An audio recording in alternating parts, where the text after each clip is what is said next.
Boa noite, é um prazer estar aqui com vocês na nossa quarta sessão. Essa é a segunda parte do tema Vivos Mortos.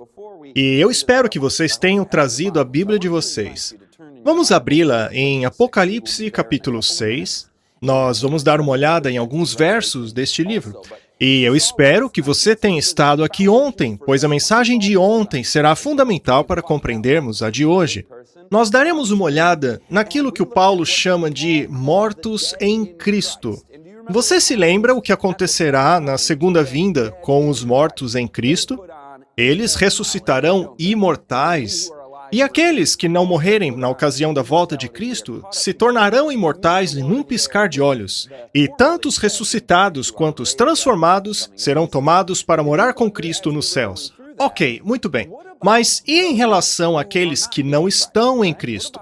O que acontecerá com aqueles que estiverem vivos na ocasião da volta de Jesus, que não tiverem aceitado o Evangelho? E quanto àqueles que morreram e também não aceitaram o Evangelho? Será que eles também receberão a imortalidade? Bem, o tópico de hoje é o fogo do inferno. Infelizmente, é uma realidade para os perversos. O fogo do inferno é uma realidade bíblica. Mas, felizmente, para qualquer um que queira ter a vida eterna e viver com Jesus, pode obter isso gratuitamente. O salário do pecado é a morte, mas o dom gratuito de Deus é a vida eterna por meio de nosso Senhor Jesus. Que certeza maravilhosa que todos nós podemos ter! Vivo enquanto morto. Parte 2. Vida eterna para todos? Será que os perversos viverão eternamente, assim como os salvos? Eles também adquirirão a imortalidade? Sabe, o assunto do inferno talvez seja aquele que tenha mais confusão do que qualquer outro assunto na Bíblia. Talvez você já tenha se deparado com um livro nosso que tenta desmistificar esse assunto.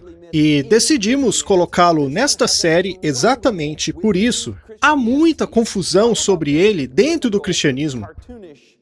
Você provavelmente já ouviu a respeito desta versão cartunesca do inferno, de que há um lugar lá no centro da terra, governada pelo diabo. Ele e seus terríveis demônios dominam soberanos naquele lugar. Dia e noite eles vigiam os calabouços tortuosos do inferno. Sob a ordem punitiva do Deus do céu, Satanás atormenta as almas vivas daqueles que já morreram. Tão logo a alma imortal de um perdido saia de seu corpo, ela vai direto para lá, aonde dezenas de instrumentos de tortura a aguardam. O inferno possui vários níveis. Quanto maior o pecador, maior a tortura. Já o purgatório está reservado para aqueles que ainda precisam pagar por alguns pecados antes de irem para o céu. Mas os piores pecadores estão lá, no coração do inferno, sendo torturados enquanto escutam a terrível gargalhada de Satanás. Jesus, por sua vez, se alegra ao ver a punição dos maus. Continue, diz ele, ao seu servo Satanás. Olha, gente, desculpa aí, foi realmente terrível fazer essa descrição, mas é nisso que as pessoas acreditam. Mas você sabia que nada dessa rotina bizarra que descrevi a vocês está na Bíblia? Nada, nada, nada está lá na Bíblia.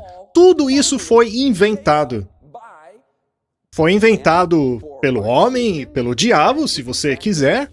Essas coisas foram inventadas pelo cristianismo da Idade Média. Mas o que a Bíblia realmente diz sobre o inferno? Em primeiro lugar, onde é o inferno? Pergunta 2. Quando é o inferno? E pergunta número 3. Por quanto tempo durará o inferno? Mas antes de tudo, devemos olhar a palavra hebraica que normalmente é traduzida por inferno. Acontece que essa tradução não é a melhor. Essa palavra é Sheol. Sheol. Essa palavra, no grego do Novo Testamento, é Hades. Agora, pegue uma chave bíblica e procure, no Antigo Testamento, todas as menções da palavra Sheol. Qual é o significado dessa palavra, em hebraico, no Antigo Testamento? Assim, descobriremos o que Sheol é e o que Sheol não é. Eu vou colocar algumas menções lá na tela, porque não teremos tempo de ver tudo na Bíblia. E já nos versos que leremos na tela, vocês verão o que Sheol é e o que Sheol não é. Apesar de Sheol ter sido traduzida por inferno, essa palavra não quer dizer o que achamos que quer dizer. Bem, Sheol era o lugar para onde Jó sabia que iria após a morte para descansar. Era o lugar onde Davi sabia que iria até a ressurreição. É para onde os animais também vão quando morrem. Vocês já sabem que lugar é esse? É onde os mortos têm a sua cama. É onde a alma decompõe. É onde os mortos são colocados e cobertos por vermes. Aonde tudo isso acontece? Vocês sabem, num cemitério. Então, queridos, Sheol não é aquilo que a Idade Média achava que era. Não é o conceito popular de inferno, é simplesmente sepultura. Mas isso nos leva à primeira pergunta. Afinal, quando será o inferno de verdade? Você está lembrado da parábola do joio e do trigo? Nós estudamos essa parábola em nossa segunda sessão, Mateus 13. Lá é dito que o joio será ajuntado para ser queimado, o que significa que os perversos também serão. Lá haverá choro e ranger de dentes. Ora, isso não parece o inferno? Mas quando isso vai acontecer? Vejamos na tela. A colheita é o fim do mundo. E assim como o joio foi juntado para ser queimado no fogo, assim será quando? Quando será essa queima? No fim do mundo. É quando o joio será juntado para ser queimado. É o fim dos séculos, o fim do mundo. Portanto, a punição dos maus será nesta ocasião. Mas sabe, isso faz muito sentido, pois se a punição dos maus estiver acontecendo agora, antes do julgamento ser completado, seria algo estranho. Seria estranho a punição acontecer antes do fim do julgamento. Segundo Pedro, capítulo 2, verso 9, nos fala sobre isso. O Senhor reservou os injustos para o dia de julgamento, para serem punidos. Portanto, os ímpios estão reservados para um dia determinado de punição. Esse é o dia do juízo final. Não está ocorrendo agora. E seja sincero, não faz todo sentido, porque conforme estudamos ontem, nós não temos uma imortalidade natural. Então, poderiam os perversos que já morreram estarem vivos agora, sofrendo em algum lugar? Não, não faz o menor sentido. Isso nos leva ao nosso terceiro mito. O mito número 3 é aquele que diz que nós possuímos imortalidade natural, de forma que ficamos vivos enquanto mortos, assombrando as pessoas, ou mesmo vivendo no céu ou no inferno. Então, queridos, não existe essa história de um lugar no centro da Terra onde os mortos estão vivos lá, sofrendo, sendo torturados. Vimos que o que a Bíblia ensina é que os mortos dormem. O próprio Jesus comparou a morte com o sono. Portanto, tudo que vocês aprenderam nos desenhos animados e filmes e seriados a respeito do que acontece com os mortos não é correto. Eu me lembro de ter visto vários desenhos em que o personagem morria e saía a alminha dele do corpo, e então ele ia para o céu, ganhava uma auréola, uma arpinha, e começava a cantar e tocar. Mas se o personagem era mau, então ele ia lá para o centro da Terra, onde iria para um grande churrasco. Isso era ensinado pela Igreja da Idade Média, mas a Bíblia não ensina isso. Ninguém está queimando no inferno agora. Porém, a punição de fogo é real. Ela irá acontecer. O próprio Jesus disse que no futuro, na ocasião do fim do mundo, o joio será queimado no fogo. Agora, vamos colocar tudo isso em uma linha do tempo. Sabemos que Jesus voltará no futuro, não é mesmo? Esta é a nossa grande esperança. E já estudamos isso no passado. Vimos que o Senhor aparecerá nos céus, e os mortos salvos ressuscitarão, e todos os salvos serão levados para as nuvens dos céus, para encontrar com o Senhor. Vimos que Jesus está preparando várias mansões para nós lá, porque Ele quer que estejamos onde Ele está. Então, resumindo tudo isso, os salvos receberão a imortalidade e serão tomados para o céu na segunda vinda de Jesus. Mas e quanto aos ímpios que estiverem vivos nessa ocasião? O que acontecerá com eles? A Bíblia responde, está lá no verso 14. O céu se desenrolou como um pergaminho. Você se lembra daquele hino famoso que diz que as nuvens se retraíram como um pergaminho? É uma bela visão da segunda vinda de Jesus. Agora, continuando, o céu se desenrolou e toda ilha e montanha saiu de seu lugar. Então os reis da terra, os príncipes, os generais, os ricos, os poderosos, todos, os escravos livres, se esconderam nas cavernas e entre as rochas das montanhas. Eles gritavam às montanhas e às rochas, dizendo: caiam sobre nós, esconda-nos da face daquele que está sentado no trono e da ira do Cordeiro, pois chegou o dia de sua ira, e quem poderá suportar? Veja que a reação é diferente da dos salvos. Quando Jesus voltar, os salvos dirão: eis o nosso Senhor, a quem aguardávamos. Os maus fugirão, eles entrarão nas montanhas e clamarão para que as rochas caiam sobre eles, pois não poderão suportar a glória de Deus. E o que acontece depois? A Apocalipse 7 fala de um assunto sobre o qual falaremos em uma outra sessão. Mantenha em mente que esse verso que estudamos será muito importante. Mas o que acontece, cronologicamente falando, está lá em 2 Pedro. O dia do Senhor virá como ladrão. Os céus desaparecerão com um grande estrondo, os elementos serão desfeitos pelo calor, e a terra e tudo que nela há será queimado. Tudo será queimado. É uma cena terrível. Os maus fugirão porque será um evento cataclísmico, não apenas para o planeta, mas para os perversos. Para os salvos será um evento maravilhoso, mas o que farão os perversos? Eles fugirão, porque tudo estará sendo queimado devido à glória da presença do Senhor. Jeremias 25:33 diz que todos os perversos da face da terra serão mortos. Eu não gosto de falar disso, mas é a verdade, é uma realidade deste mundo caído. O mal, o pecado e o sofrimento precisam ser varridos da face desse planeta para sempre.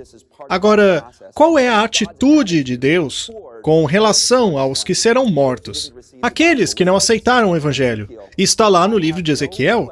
O Senhor diz: eu não tenho prazer na morte do perverso. Eu quero que o mal mude seus caminhos e viva. Mude os seus caminhos maus. Por que você morreria? Veja que Deus quer salvar os maus. Eles, porém, são rebeldes. Essas pessoas eram os maus da época de Ezequiel, queriam morrer por causa de sua rebelião contra Deus. Deus, no entanto, nos ama, mesmo enquanto somos pecadores. Ele morreu para nos salvar do pecado. Ok, e quem será ressuscitado por ocasião da segunda volta de Jesus? Está lá em 1 Tessalonicenses capítulo 4. Os mortos em Cristo ressuscitarão primeiro. Aqui temos respostas para 3 das nossas 4 perguntas. Os mortos em Cristo ressuscitarão e, junto com os vivos salvos, serão tomados para o céu. Então, os ímpios de toda a face da terra que estiverem vivos nesse dia serão mortos. Agora, Jesus fala sobre 2 ressurreições. Também tem a ressurreição dos mortos perdidos. Jesus disse: não se espantem com isso, pois chegará a hora em que todos os que tiverem suas sepulturas ouvirão a sua voz e delas sairão. Aqueles que fizeram bem ressuscitarão para a vida, e aqueles que fizeram mal ressuscitarão para a condenação. Há, portanto, 2 ressurreições: a ressurreição para a vida e a ressurreição para a condenação. E como já estudamos em Apocalipse, capítulo 20, você já pode ir abrindo na sua Bíblia, veremos que essas 2 ressurreições estão separadas por um período de 1000 anos. Daniel 12, verso 2, também faz referência a essas 2 ressurreições. É dito que aqueles que dormem no pó da terra ressuscitarão, alguns para receberem a vida eterna, e outros para a vergonha e o desprezo eterno. Apocalipse 20, porém, nos dá um contexto melhor em relação à linha do tempo, já que queremos saber quando isso vai acontecer. Nós leremos os primeiros 10 capítulos de Apocalipse 20. Vi descer dos céus um anjo que trazia na mão a chave do abismo e uma grande corrente. Ele prendeu o dragão, a antiga serpente, que é o diabo. Eu espero que vocês se lembrem que o livro de Apocalipse utiliza simbologias para representar coisas literais. Então, vemos esse grande dragão sendo lançado para a terra em uma corrente. E diz aqui no verso 3, lançou-o no abismo, fechou-o e colocou um selo sobre ele. Muito bem. O que realmente quer dizer esses simbolismos aqui? Já sabemos que o dragão é o diabo.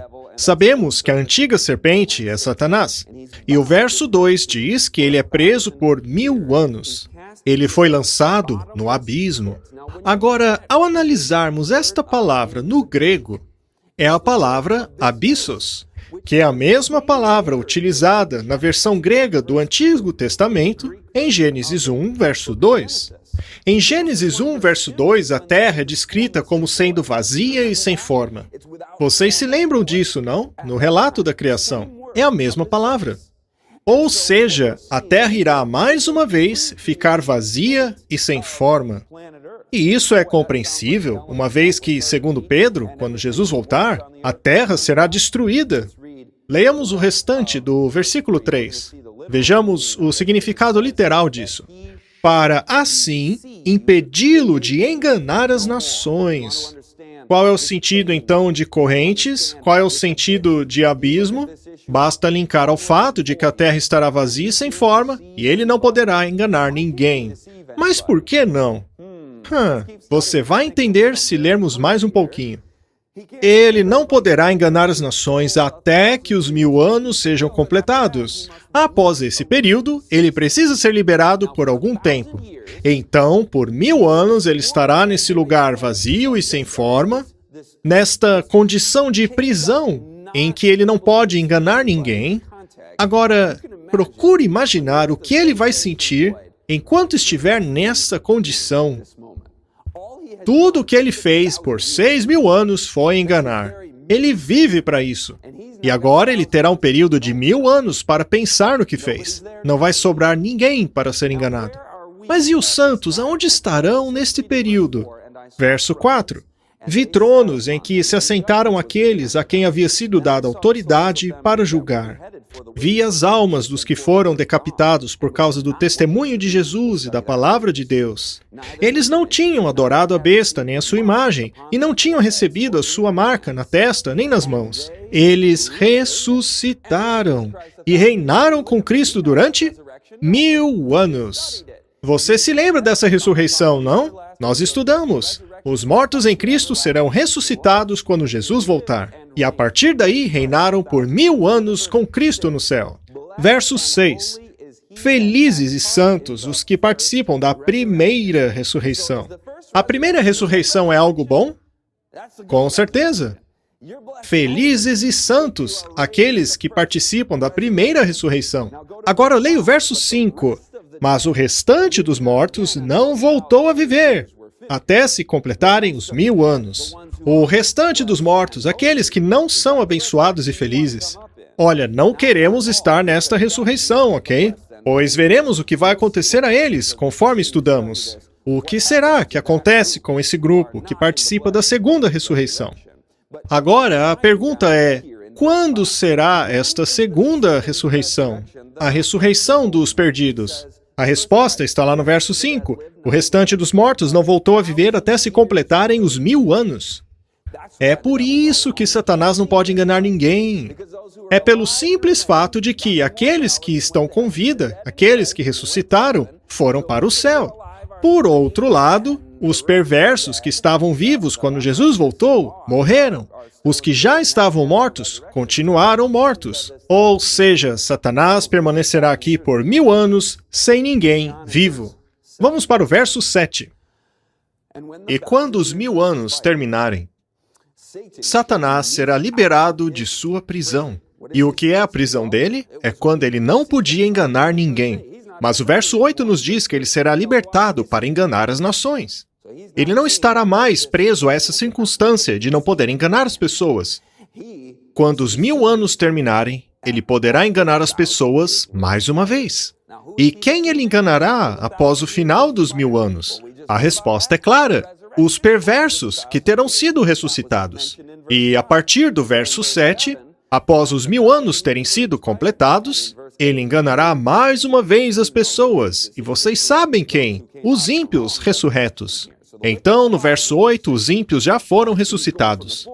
E sairá para enganar as nações que estão nos 4 cantos da terra, Gog e Magog, a fim de reuni-las para a batalha. Queridos, isto daqui é o ápice do grande conflito entre o bem e o mal. O que vocês estão prestes a ver responderá à pergunta sobre quando é o inferno. E é importante enxergar esse assunto num contexto amplo. saber o que está acontecendo aqui. O problema do mal, da dor, do sofrimento, o grande conflito entre o bem e o mal será resolvido agora mesmo, nessa profecia aqui. É um momento crítico. Agora, vá rapidamente para o capítulo 21. Capítulo 21, verso 2. E eu, João, vi a santa cidade, a nova Jerusalém, que de Deus descia do céu, enfeitada como esposa para o seu marido. Foi necessário ler esse verso agora, pois no capítulo 20 é mencionada uma cidade sobre a terra. Apocalipse 20 e 21 não estão em uma ordem cronológica estrita. É uma sequência por tópicos. É por isso que uma ressurreição aqui é mencionada lá, apesar de haver 1000 anos entre as duas. E a cidade mencionada no 21 também já está no capítulo 20. O que João está fazendo aqui é pegar tópico por tópico, e não necessariamente em ordem cronológica. Então a cidade desceu, como vimos no capítulo 21. E no verso 9 do capítulo 20, acontece o seguinte: E as nações marcharam por toda a superfície da terra e cercaram o campamento dos santos, a cidade amada. Ou seja, a cidade já desceu do céu neste momento. Os santos estão aqui, na cidade, depois dos 1000 anos. Já o diabo e os ímpios ressuscitados estão do lado de fora. Eles vão e cercam a cidade santa. Veja, esses mortos ressuscitados são os mortos perversos de todas as eras. Ou seja, nesta cena estão reunidos todos os seres humanos que já viveram, alguns dentro, outros fora da cidade. E o que acontece em seguida é incrível. É dito no verso 9: E de Deus desceu fogo do céu e os devorou. Os ímpios tentaram atacar a cidade, e Deus disse: chega, o joio atingiu a sua maturidade. O universo não precisa de mais demonstrações do caráter de Satanás. Nenhum santo jamais escolherá o mal novamente. Chegou a hora de pôr um fim ao mal, e o fogo de Deus os devora. E o diabo que os enganava foi lançado no lago de fogo que arde com enxofre.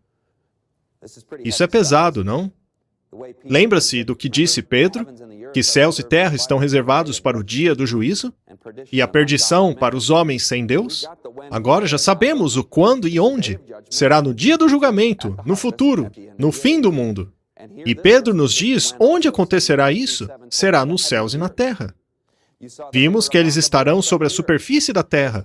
Será neste lugar, no futuro, quando a cidade estará lá e todos os ímpios ressurretos atacarão a cidade de Deus, a Nova Jerusalém. Será nesta ocasião que ocorrerá o lago de fogo.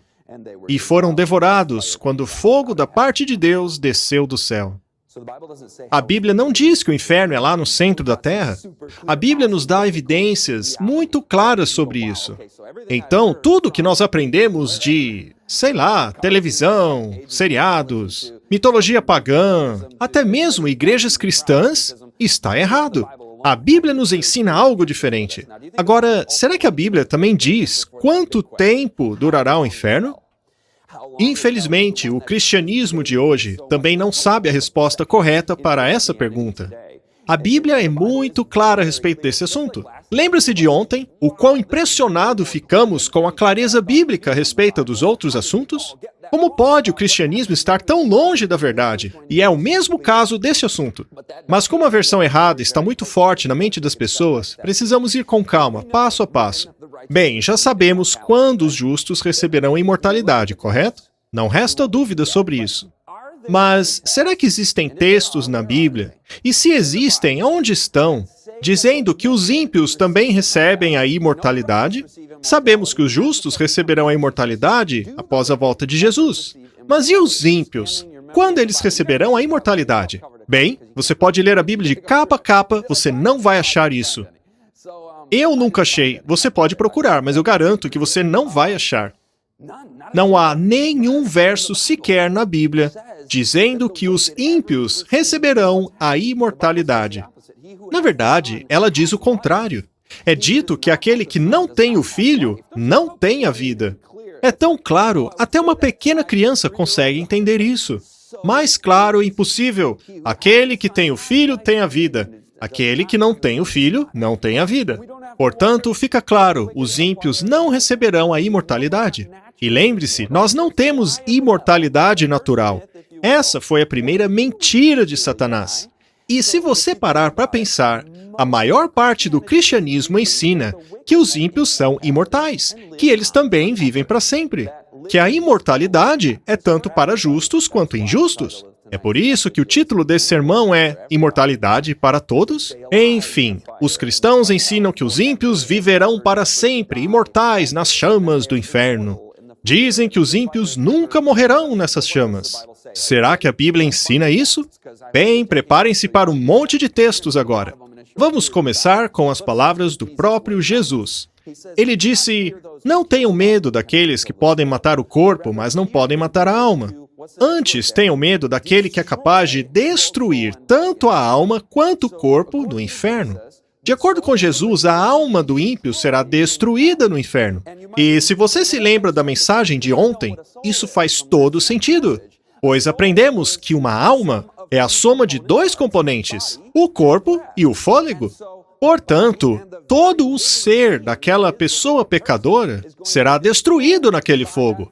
Quando ressuscitarem após os 1000 anos, elas não ressuscitarão imortais. Eles reviverão com o mesmo caráter, as mesmas más intenções. Não é à toa que se unirão a Satanás para atacar a cidade. Os ímpios serão seres físicos.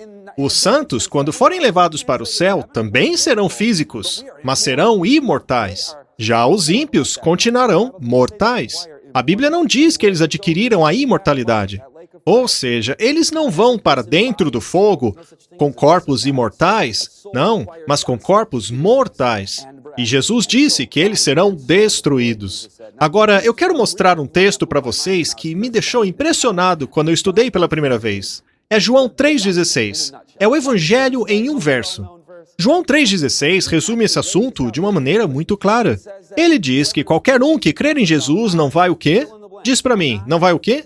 Perecer, mas terá a vida eterna. Deus nos dá duas opções. E há vários outros textos que dizem a mesma coisa. É vida ou morte, ou seja, ser destruído, o ser todo da pessoa. Você já deve ter ouvido falar de alimentos não perecíveis, ou seja, eles não degeneram.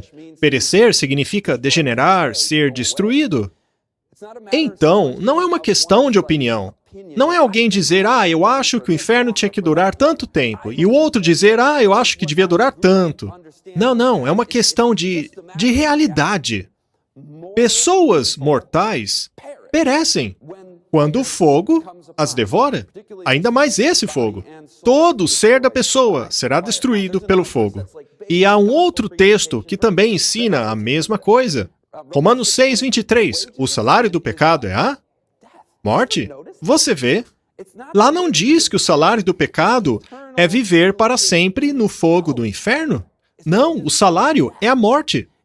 E a isso Jesus chama destruir, perecer. O salário do pecado é morte, mas o dom gratuito de Deus é a vida eterna através de nosso Senhor Jesus Cristo. Este é o Evangelho. Sabemos que o Senhor Jesus pagou a pena dos nossos pecados. O salário do pecado é a morte. No dia que comeres do fruto, você irá o quê? Morrer. Adão e Eva deveriam ter experimentado a segunda morte. Mas através do sacrifício daquele cordeiro que apontava para o Messias, a semente da mulher, Jesus veio e foi sacrificado por nós. Ele tomou a nossa morte em nosso favor. Agora, será que Jesus está queimando no fogo do inferno por toda a eternidade? Porque se esse é o salário do pecado, ele não pagou. Vocês percebem que esse ensino errado do inferno destrói o Evangelho? Porque no fim, Jesus não teria pago pelo nosso pecado. Este é um mito terrível. Vamos voltar para o livro de Apocalipse. Apocalipse 21, verso 8. Mas os covardes, incrédulos, depravados, assassinos, que cometem imoralidade sexual, os feiticeiros, idólatras e todos os mentirosos, o lugar deles será no lago de fogo que arde com enxofre. Isso é o inferno, não é? Agora veja, esta é a segunda morte. O salário do pecado é a morte. No dia que comerdes do fruto, morrerá. Todos nós morremos a primeira morte. Aqueles que já morreram, morreram a primeira morte. Os que estiverem vivos quando Jesus voltar, não verão a morte. E aqueles que correrem de Jesus quando ele voltar, experimentarão a primeira morte. Mas 1000 anos depois, quando acontecer o lago de fogo, Essa será a segunda morte dos perdidos. Vocês estão vendo como o assunto está ficando bem claro? E algo que é especialmente interessante é que o próprio Satanás está sujeito a esta destruição. Falando sobre Lúcifer, Ezequiel 28 diz: "Fiz sair de você um fogo que o consumiu e reduzi você ao quê? Cinzas." Essa é uma profecia sobre o futuro. Reduzi você a cinzas no chão, à vista de todos os que estavam observando. Então, Satanás foi reduzido ao quê? Qual foi a palavra? Cinzas. Bem, isso não me parece uma existência consciente eterna nos fogos do inferno. Ele vai virar cinzas. Agora, vá para Malaquias 4, versos 1 a 3. Veremos que esse será o destino de todos aqueles que seguem Satanás. Eles também se tornarão cinzas. O que eu aprecio muito nesses versos é que eles dizem tão claramente, tantas vezes. Quando estudei isso pela primeira vez, me impressionei com a clareza e a quantidade de textos.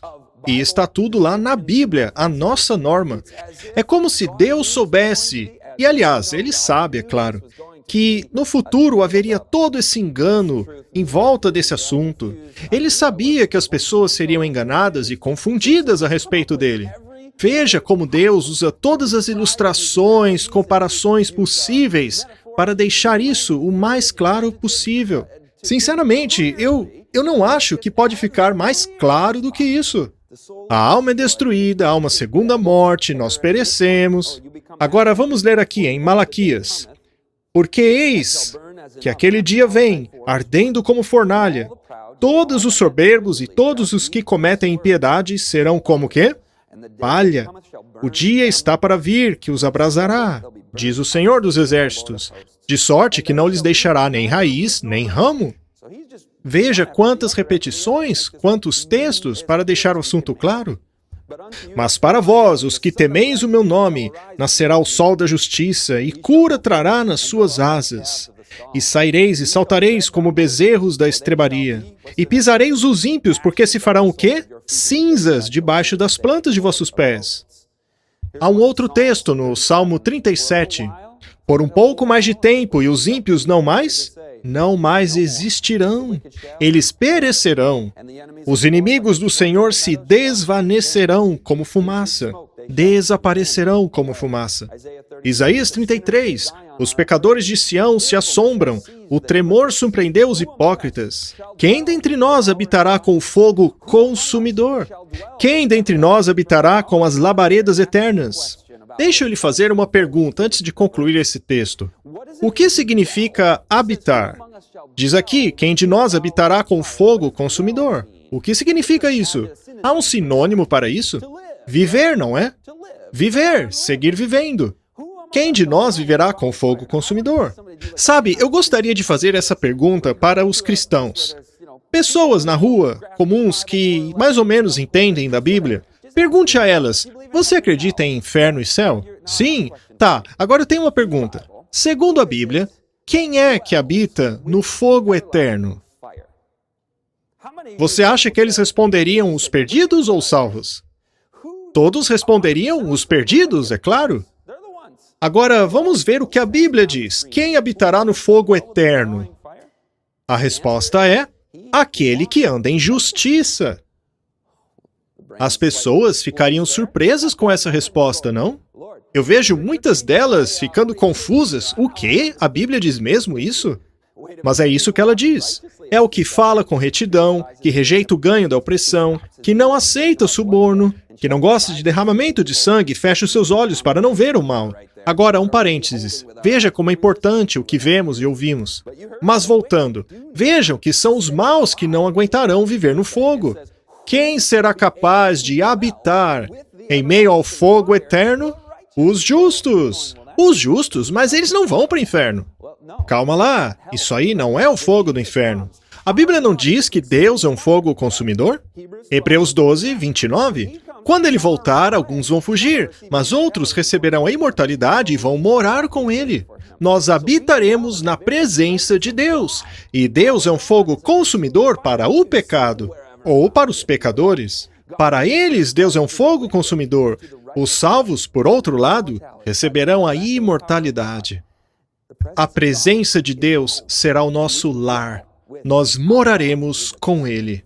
Você se lembra de quando Moisés quis ver a glória de Deus? E ele disse, "Espera um pouco, Moisés, você não está pronto. Nenhum homem pode ver a minha face e resistir. Ninguém pode me ver e continuar vivendo. Portanto, Deus é um fogo consumidor para aqueles que não foram regenerados ainda." Mas sabe, tem um homem na Bíblia que andou tão próximo a Deus, foi tão fiel a Ele, amou tanto a verdade, se dedicou tanto ao serviço de Deus, que ele chegou a ser literalmente envolto em fogo e levado para o céu. Esse homem é Elias. Foi levado numa carruagem de fogo. E Moisés, após ser ressuscitado, teve esse mesmo privilégio, como falamos outro dia. Também tem Filipenses 3:19. Sabe, há tantos textos que não podemos ver todos eles. Vamos mostrar rapidamente na tela para que você tome nota. Bem, lá é dito que aqueles cujo Deus é o estômago serão finalmente destruídos. Gálatas 6, verso 18. Diz que os perdidos colherão perdição, corrupção, destruição. Mateus 3, verso 12. Diz que os maus serão queimados por um fogo que não pode ser apagado. Veja quantos textos tem a respeito desse assunto. Isaías 47, 14. Diz que eles serão como palha, que o fogo os consumirá. Fazendo um eco a Malaquias, capítulo 4, versos 1 a 3. Você pode dizer, ok, já entendi, mas lá em Mateus 25, não fala alguma coisa sobre punição eterna? Eu sempre pensei que os maus fossem para o centro da terra, queimar para sempre, serem punidos eternamente. Bem, deixa eu te dizer que é verdade, existe uma punição eterna. Com certeza existe uma punição eterna para os maus. Após morrerem na segunda morte, por quanto tempo continuarão mortos? Para sempre. A segunda morte é eterna. É uma punição eterna. Quem rejeita a misericórdia de Deus jamais voltará da morte. O dom gratuito de Deus é a vida eterna, não é? Eu sei que é difícil, eu sei que parece pesado. Não há segunda chance. Eles jamais voltarão. Mas a Bíblia não fala em fogo eterno? Eles são eternos ou fogo eterno? Aliás, você quer saber o que é o fogo eterno? Está lá em Judas, verso 7. Lá diz que alguns sofreram o fogo eterno. Agora, se você pegasse somente esse verso e construísse uma imagem sobre o caráter de Deus baseada apenas nele, eu formaria a seguinte opinião a respeito do fogo eterno. Veja, vamos deixar a Bíblia dizer, não vamos colocar as nossas opiniões no texto. A Bíblia sempre colocará nossas ideias no trilho. Ok, o que é o fogo eterno? Assim como Sodoma e Gomorra e as cidades circunvizinhas, que havendo-se entregue à fornicação como aqueles, e ido após outra carne, foram postas, por exemplo, sofrendo a punição do fogo eterno. Vejam que Sodoma e Gomorra são exemplos do fogo eterno. Eu sei que você sabe a história de Sodoma e Gomorra. Haviam coisas terríveis acontecendo naquela cidade, ao ponto de Deus ter que pôr um fim nelas. Era muita maldade. Já tinham chegado em seu limite. Sodoma e Gomorra tiveram que ser destruídas. Totalmente destruídas. O fogo eterno veio e sobrou alguém? Alguém ficou vivo naquilo? Não. O fogo eterno é totalmente destruidor, de acordo com Judas, verso 7. O fogo eterno não apaga até que tenha completado o seu trabalho. Metaforicamente, é usado o exemplo de um verme. O verme não morre, o verme não para até que seu trabalho de decomposição seja completado. Foi isso que Jesus quis dizer. Sabe, Deus é um Deus de justiça. Isso é algo que a maioria de nós acredita. Mas não é a definição de justiça de Deus que conta?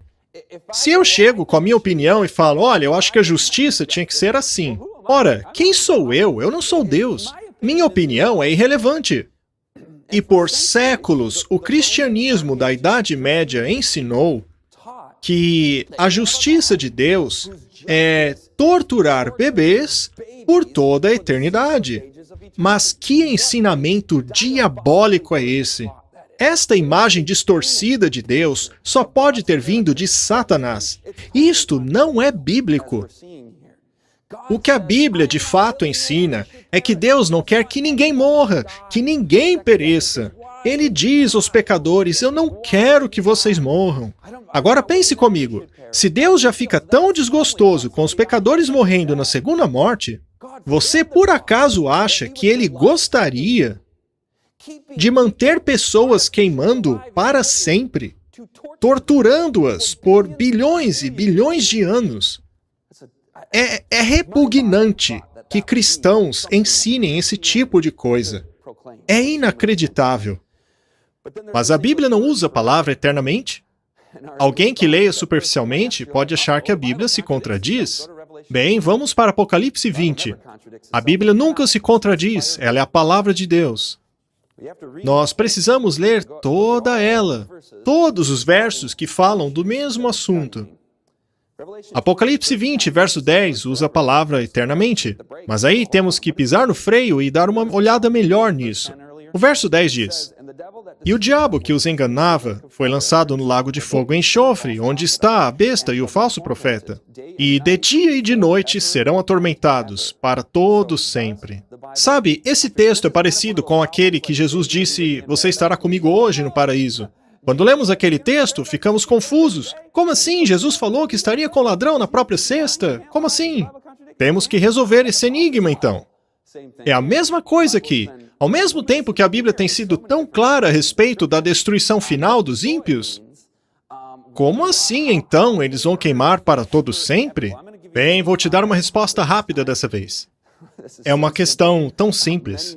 Por tantas vezes na Bíblia, a palavra para sempre, 56 vezes, para ser mais exato, as traduções utilizam essa palavra para sempre, se referindo a coisas que já terminaram há muito tempo atrás.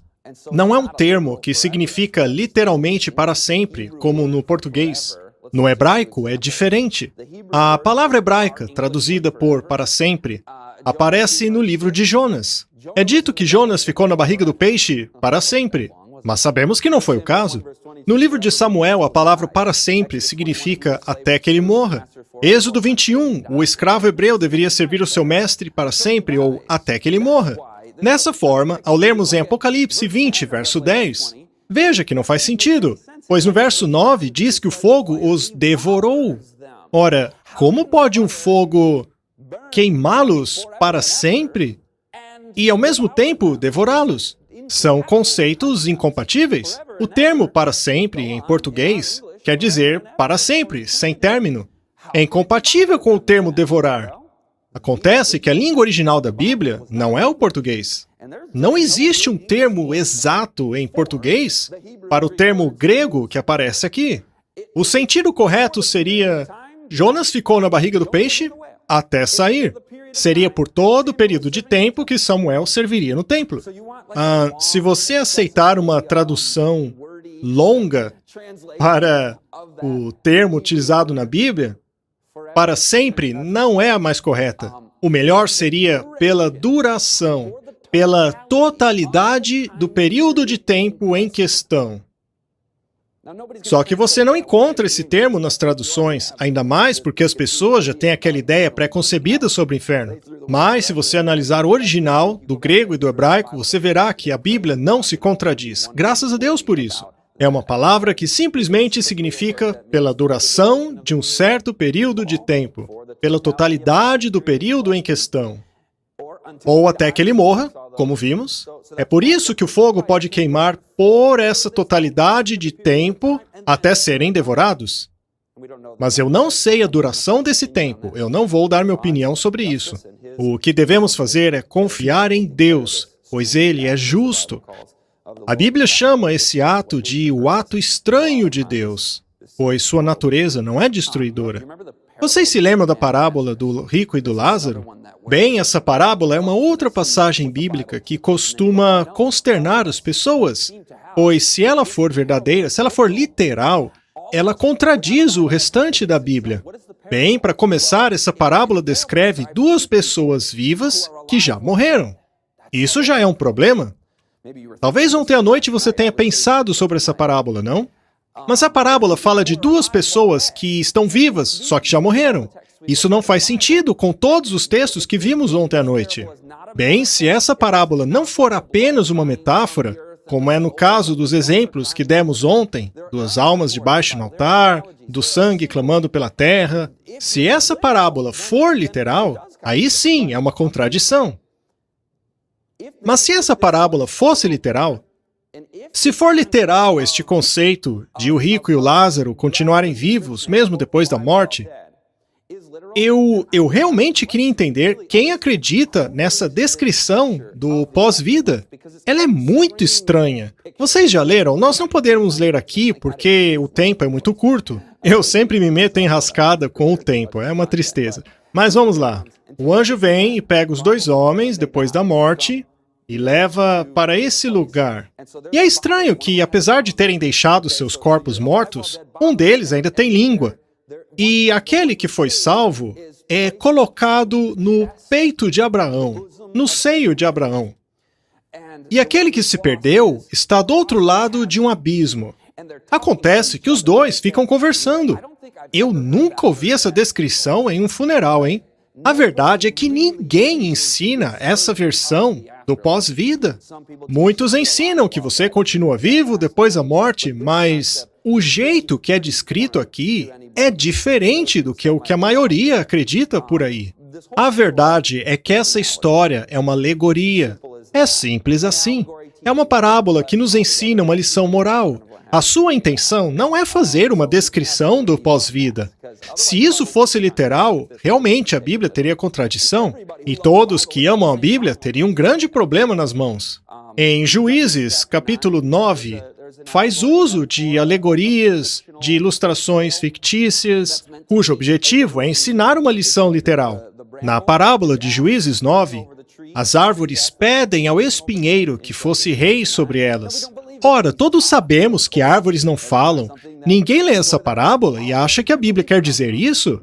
Da mesma forma, Jesus valeu-se de uma crendice popular, de elementos conhecidos naquela época, a fim de ensinar lições de moral, de justiça, de punição do mal e recompensa dos justos. Vocês já ouviram falar do famoso livro O Peregrino? Trata-se de um livro escrito por John Bunyan. Esse livro também é uma alegoria. Portanto, não deveríamos considerar como literal o uso de ilustrações alegóricas. E eu sei que a maioria de vocês sabe disso. Aprendemos isso na escola, não é? Mas, infelizmente, muitos têm utilizado esse texto para justificar a ideia de que continuamos vivos depois da morte, que alguns ficam no céu, outros ficam no inferno, conversando sobre um abismo, enfim. A questão é que, seja lá o que a Bíblia ensinar, é boa notícia, não é? É um fato que eu devo aceitar racionalmente essas coisas que a Bíblia diz, que eu devo confiar no que está escrito. Mas ainda assim, é ótimo ver como isso se traduz em boa notícia, em algo bom, verdadeiro, que me inspire a querer compartilhar com outros. E eu não sou inspirado apenas pelo fato da Bíblia ser verdadeira. Eu me inspiro ao saber que esta informação pode salvar pessoas da perdição, dos enganos do inimigo. Eu quero que vocês vejam que a extinção de Satanás, do pecado, do mal e do sofrimento, abre espaço para um futuro lindo. Deus enxugará dos seus olhos toda lágrima. Não haverá mais dor, mais pranto, morte, sofrimento. Isso não é fantástico? Não haverá mais dor e sofrimento em lugar nenhum, para sempre. Após o fim do lago de fogo, a terra será restaurada. O Éden será restaurado. Novos céus, nova terra. Não haverá mais dor, pois as antigas coisas passaram. Isso é realmente uma boa notícia. Não haverá dor em lugar nenhum. Imagine só que cena bizarra, Deus reservando um canto no universo para o inferno, em que milhões de pessoas continuariam sofrendo para sempre ali. Não, não. Todo o mal será extinto. Satanás, seus anjos, todos os pecadores, aqueles que perseguiram o povo de Deus, os servos de Jesus Cristo, nenhum deles existirá. Serão reduzidos a pó. Deus limpará esse mundo. e fará dele um lugar maravilhoso para aqueles que amam o Senhor, aqueles que amam a verdade. Isso não exige algo de nós? Nós podemos responder a Deus essa noite. Podemos dizer, Senhor, tome o meu coração. Uma eterna existência em um inferno, permitido por um Deus tormentador e tirano, é um mito terrivelmente destruidor. Graças a Deus, a verdade nos liberta desse mito. Quantas pessoas não rejeitaram a Deus por causa desse mito desenvolvido na Idade Média? A ideia de um Deus torturador que maltrata crianças por bilhões de anos vem da cabeça de Satanás. Deus jamais pensaria nisso. Não tem nada disso na Bíblia.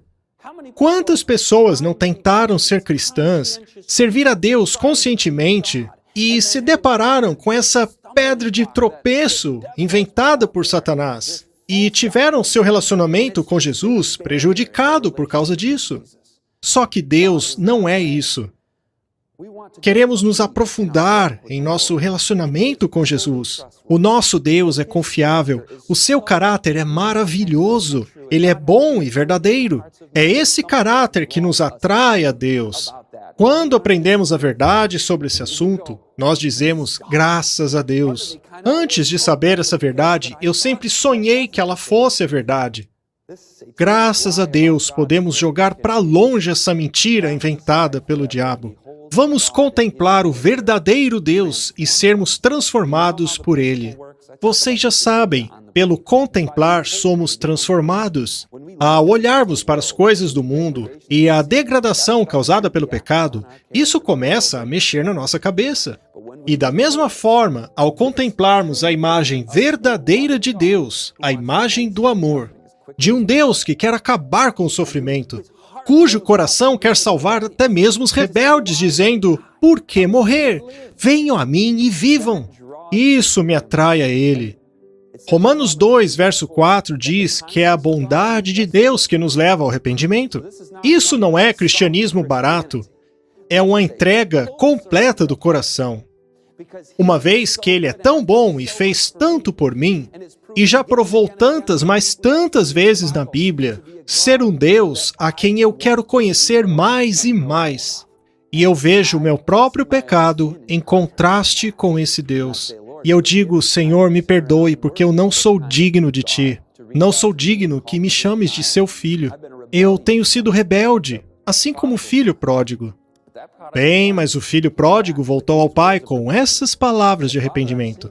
Pai, eu pequei contra Ti. Só que mesmo antes dele chegar em casa, o pai já saiu correndo ao encontro dele, dizendo, Filho, eu te quero de volta.